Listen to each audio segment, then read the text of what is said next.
Assalamualaikum warahmatullahi wabarakatuh. Hari ini kita akan mempelajari untuk materi permutasi. Namun sebelum permutasi akan dibahas terlebih dahulu untuk pembahasan soal MTES kemarin, yakni untuk materi yang akan kita bahas di soal MTES kemarin berkaitan dengan bagaimana cara menghitung panjang busur dan luas juring. Langsung saja di sini kita mulai untuk pembahasannya di nomor 1. Diketahui panjang jari-jari OA 20 cm. Yang ditanyakan berapa panjang busur AB kalau pi-nya 3,14. Nah, sekarang kalau kita mau menghitung panjang busur itu nanti bisa dihitung dengan menggunakan rumus alfa per 360 dikalikan 2 pi R. Nah, sekarang berarti nanti di sini cara ngerjainnya tinggal 2.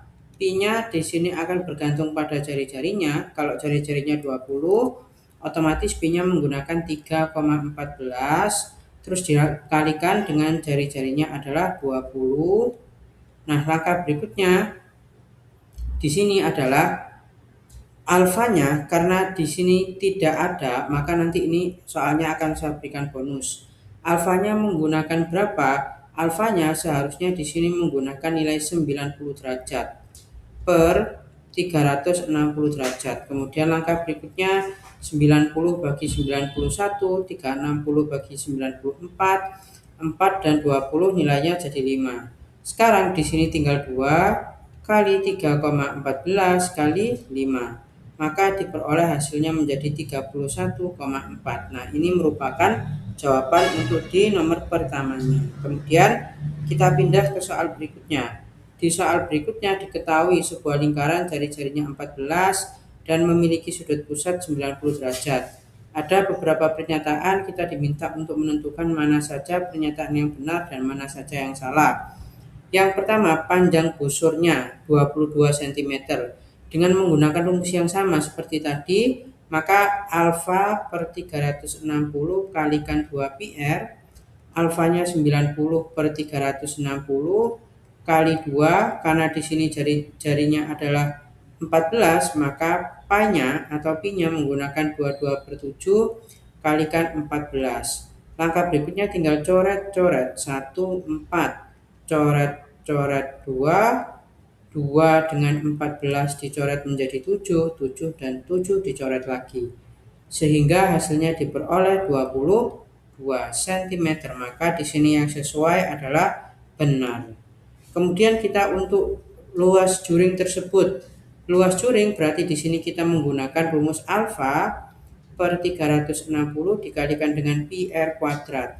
Alfanya 90 per 360 kali pi-nya 22 per 7, R-nya menggunakan 14 kuadrat. 14 kuadrat ini artinya adalah 14 kali 14. Langkah berikutnya coret-coret 1, 4, terus di sini 7, 14, 2, coret-coret 2, 2, 14, 7, 22 kali 7 nilainya 154. Maka ini juga benar. Kemudian keliling juring. Dari kata yang digunakan, juring itu bukan menggunakan konteks keliling, tapi juring itu nanti akan menggunakan luas. Berarti kalau dari segi kalimat pernyataannya saja sudah salah, maka nanti jawabannya juga pasti berujung ke salah. Selesai untuk yang kedua. Terus sekarang kita pindah ke nomor 3. Pak Rudi sedang merancang beberapa ornamen taman yang berbentuk juring lingkaran dengan ukuran berbeda-beda. Bantulah Pak Rudi dengan menjodohkan setiap kondisi berikut dengan hasil perhitungan yang tepat. Jadi di sini untuk pernyataan yang pertama ada juring yang jari-jarinya 21 dan sudut pusatnya 60 derajat, yang ditanyakan tentukan panjang busurnya.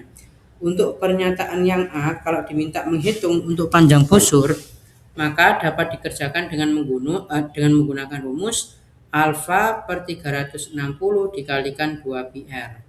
Alfanya 60 per 360 kali 2, pi-nya menggunakan 22 per 7, jari-jarinya menggunakan 21, coret-coret 3, 60 bagi 61, 360 bagi 66, 3 dan juga 6, 2 dan 22, 11. Berarti langkah berikutnya di sini 2 dikalikan 11, maka hasilnya menjadi 22. Sehingga untuk soal ini bonus. Sebenarnya kalau melihat jawaban yang paling mendekati, nanti warga belajar bisa masukkan ke sini saja. Seperti itu untuk yang A.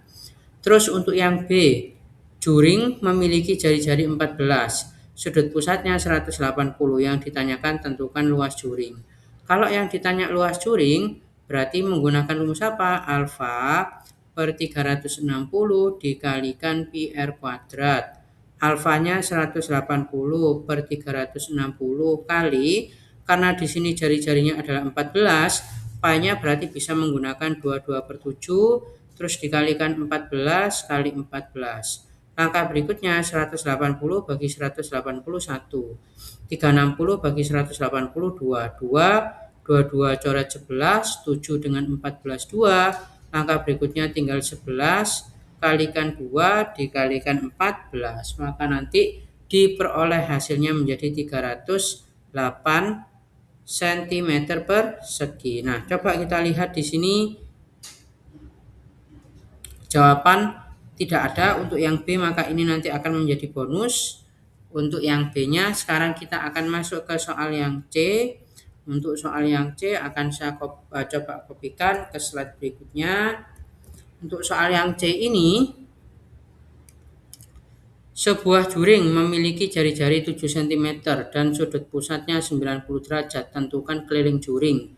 Di sini kalau sudah membicarakan tentang keliling juring, sebenarnya yang ditanyakan bahasa lainnya di situ nanti adalah panjang busur.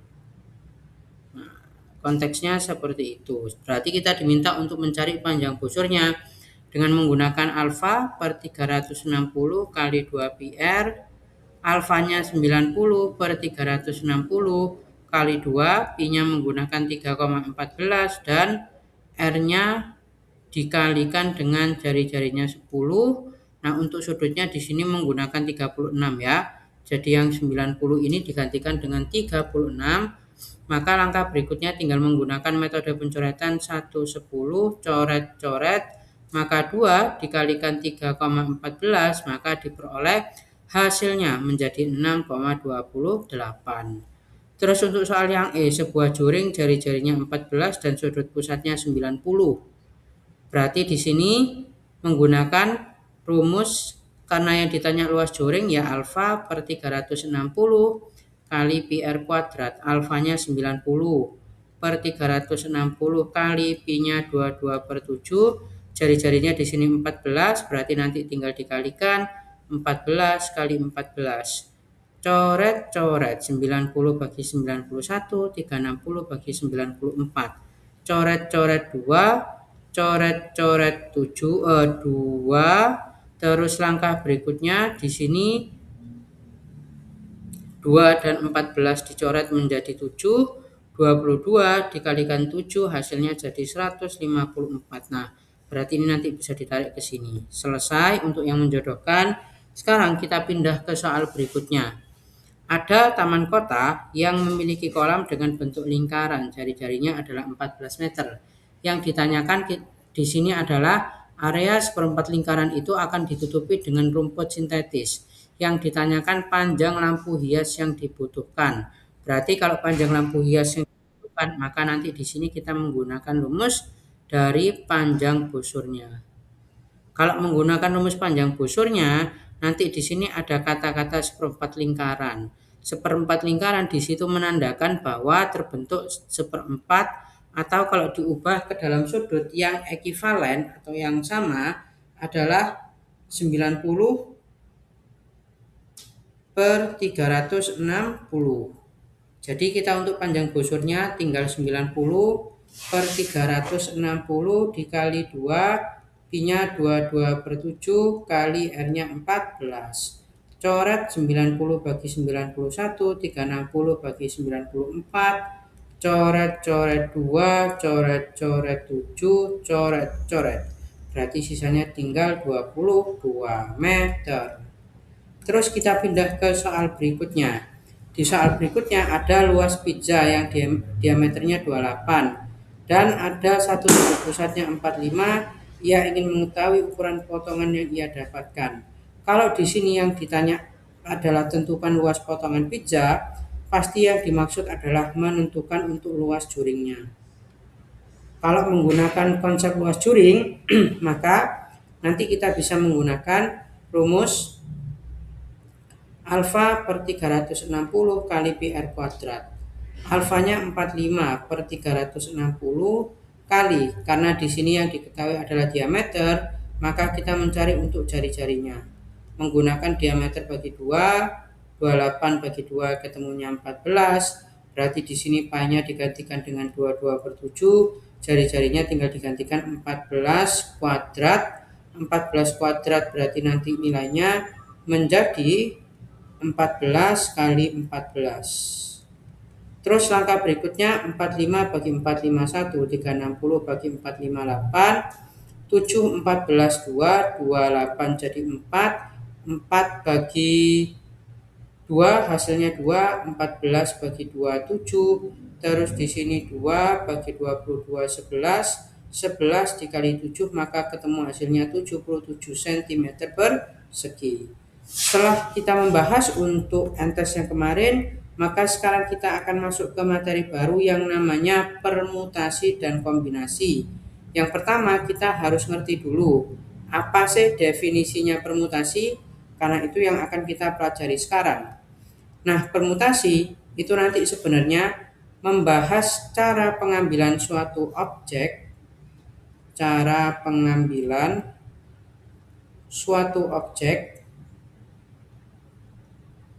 dengan memperhatikan urutannya. Nah, itu sebenarnya merupakan konsep dari permutasi. Tapi sebelum kita membahas lebih dalam berkaitan dengan materi permutasi, kita harus mengetahui alatnya dulu. Alat yang digunakan di permutasi ada yang namanya faktorial. Faktorial itu nanti disingkat dengan tanda yang ini, ada tanda seru. Nanti membacanya contoh yang ini ya. Ini nanti cara membacanya adalah n faktorial. Rumusnya nanti jadi n kali n-1 seterusnya sampai yang terakhir di sini nilainya menjadi 1. Sekarang kita bahas contohnya.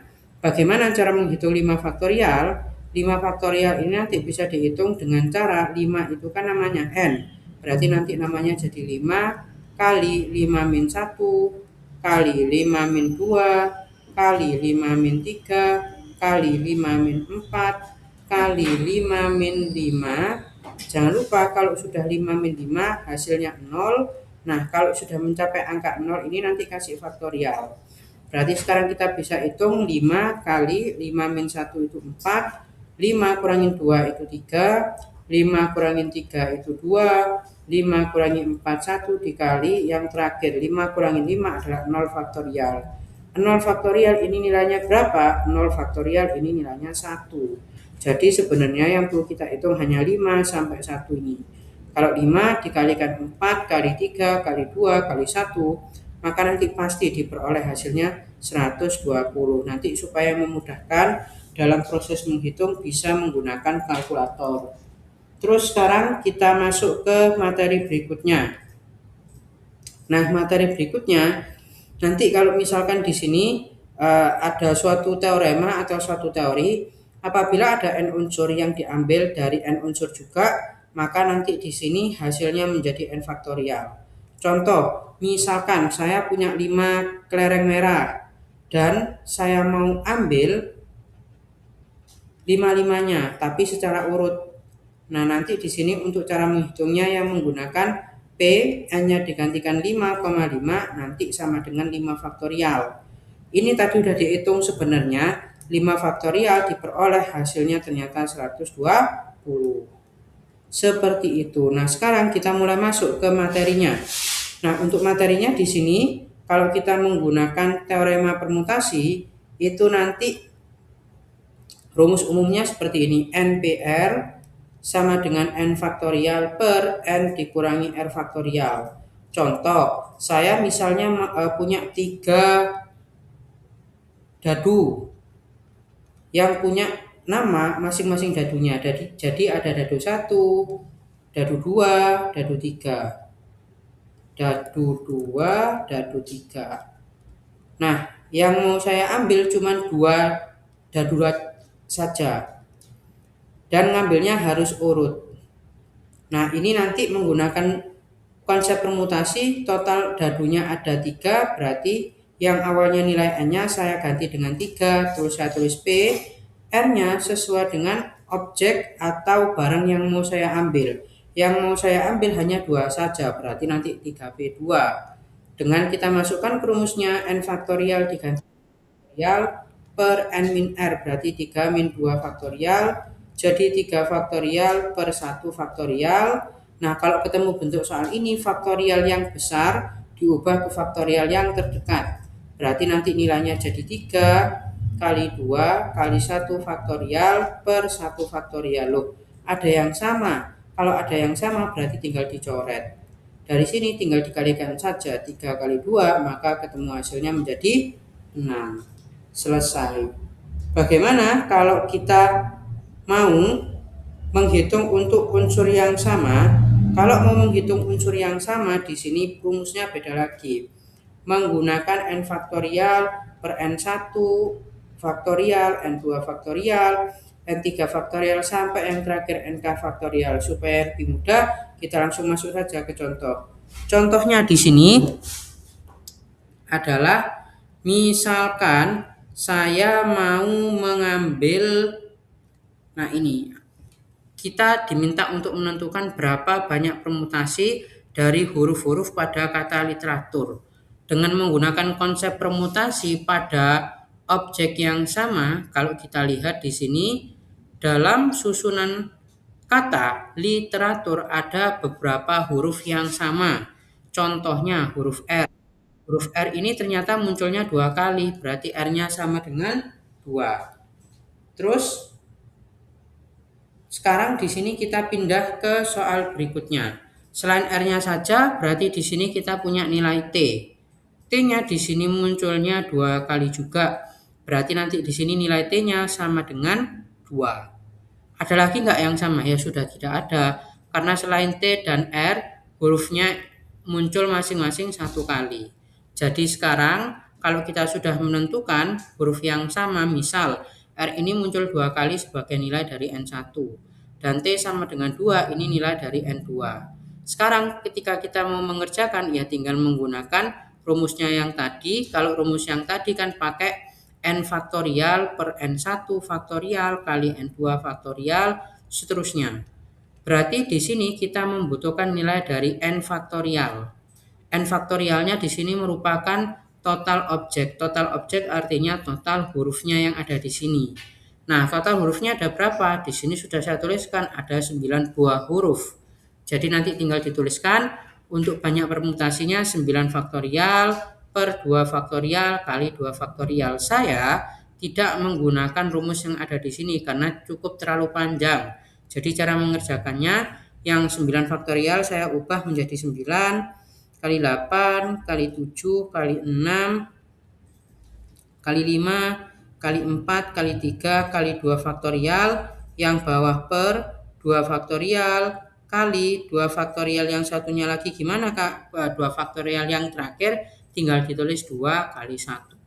Coret-coret, 2 sama 4 jadi 2. Tinggal dihitung 9 kali 8, kali 7, kali 6, kali 5, kali 2, kali 3. Maka diperoleh hasilnya menjadi 90.720, sehingga banyak permutasinya menjadi 90.720 buah. Terus sekarang kita pindah ke soal berikutnya. Di soal berikutnya maka di sini kita akan membahas yang namanya permutasi siklik atau permutasi melingkar. Jelas dari namanya, maka nanti permutasi siklik ini akan digunakan ketika di soalnya mencantumkan kata-kata melingkar atau di sini mengandung kata lingkaran. Nah, itu nanti pasti menggunakan yang namanya permutasi siklik. Sekarang kita bahas ke contoh soalnya. Berapa banyak cara 9 kue? Nah, yang berbeda dapat disusun melingkar di atas sebuah meja. Untuk menjawab contoh soal ini, maka kita butuh senjatanya. Senjatanya apa? Menggunakan rumus. Kalau yang namanya permutasi siklik ini rumusnya adalah nanti n-1 faktorial dengan n-nya merupakan total objeknya. Maka di sini total objeknya adalah 9 kue, berarti 9 kurangin 1 faktorial sama dengan 8 faktorial. Tinggal itu saja. Nah, terus 8 faktorial ini diuraikan. Ya jadi 8, 7, 6, 5, 4, 3, 2, 1 diperoleh. Hasilnya menjadi 40.320. Terus sekarang kita masuk ke latihan soal yang harus dikerjakan. Nah, saya ngasih latihan soalnya di sini cukup mudah saja. Untuk soal yang pertama diminta untuk menghitung nilai permutasinya dari 9P6. Silakan nanti dihitung. Kemudian untuk nomor 2 di sini merupakan soal cerita. Saya punya 5 anggota keluarga. Terus di sini tentukan banyak cara mereka dapat duduk melingkar pada suatu meja. Nah, ini saja untuk PR-nya. Warga belajar hanya saya berikan 2 soal. Nah, kalau sudah selesai nanti tolong untuk dicermati lagi link pengumpulan Google Drive-nya, kemudian untuk foldernya dan yang sebagainya. Sampai di sini dulu untuk pertemuan kita kali ini. Wassalamualaikum warahmatullahi wabarakatuh.